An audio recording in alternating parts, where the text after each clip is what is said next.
Alright guys, so diving into this video, I just want to throw it out there to say that I am not like the most professional glide bait fisherman.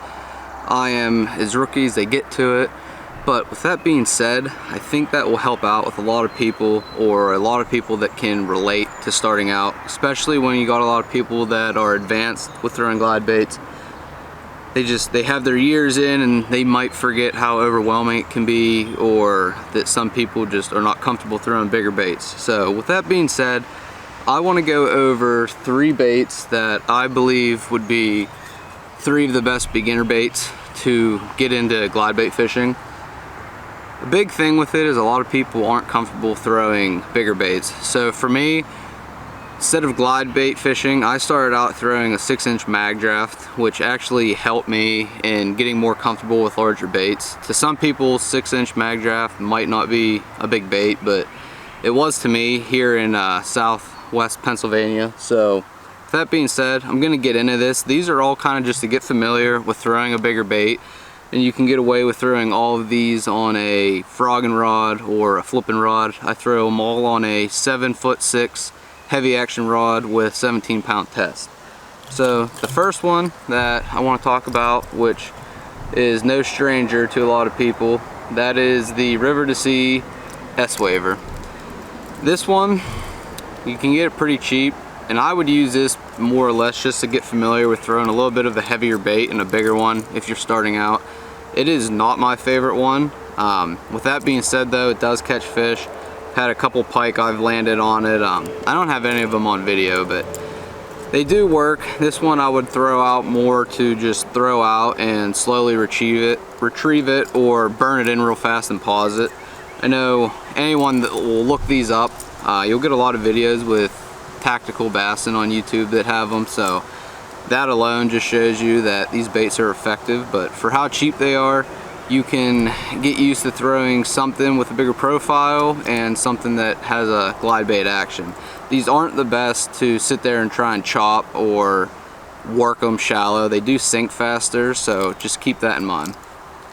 The next one that I would throw in there, and it's under the same category, but I'm gonna put 2 in there, would be the Berkley Nessie, the 7-inch. Really good bait as far as getting familiar with a larger size bait again. The 5-inch is really downsized, so if you're looking at like getting into it, stick with the 7-inch. But again, you can get away. You could even throw this on a medium heavy. They're really not that heavy. Perfect though to practice chopping, throwing it up shallow, throw it around laydowns, just to get familiar with it, of throwing like a pinpoint cast and working it out. Just something to kind of go play around with. If you're willing to spend a little bit more money and try to find them, you'd have to find someone that does it, because they're very hard to find. They do a lot of drops with them. That is the Flag 170 from Grow Design. So that's the trout pattern right there. I was able to get my hands on one. If you're gonna take it semi-serious and you want to spend the money, I would get the Grow Design one if you are able to, over the Nessie. But they are both good soft plastic baits, but you can see just holding there how much more flimsy and softer this bait is compared to the Nessie. So check those 2 out. The third one, I'm gonna go in the more expensive range, because as you get in the glide baits,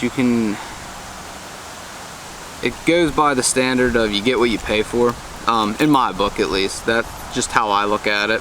This is the Fish Everything Glide, the HK6, and this bait for $100 is 6 inches, so it's not huge, but still has enough of drawing power, as you'll hear a lot of people talk about that are more advanced in the glide bait world. I think it still has enough drawing power for you to go out and throw around, but it's also small enough still for you to get a lot of bites on it if they're more of a feeding mood.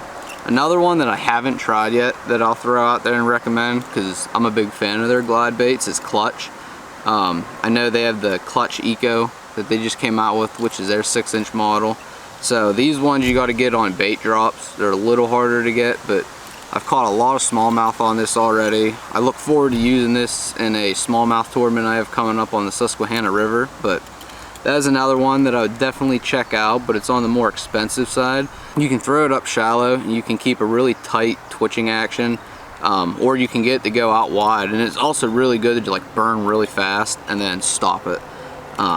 So yeah, that's my 3 that I would recommend as far as getting into it, getting comfortable throwing a semi-larger profile bait, and you can throw them all on a regular flipping or frogging rod. So throw in a couple clips of smaller fish that I've actually caught on this, because that's something I want to show, is that small fish will hit these still.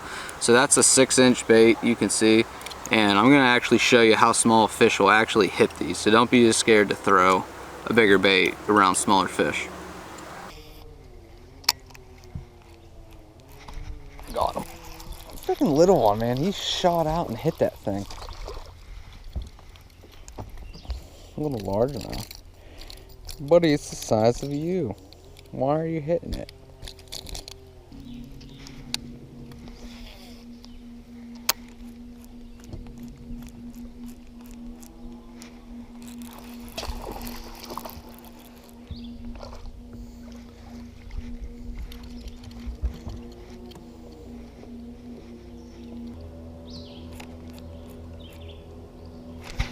There he is.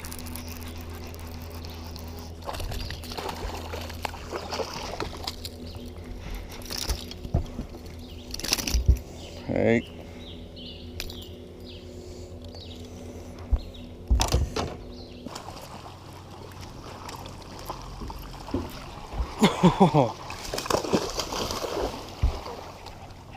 I watched him come up.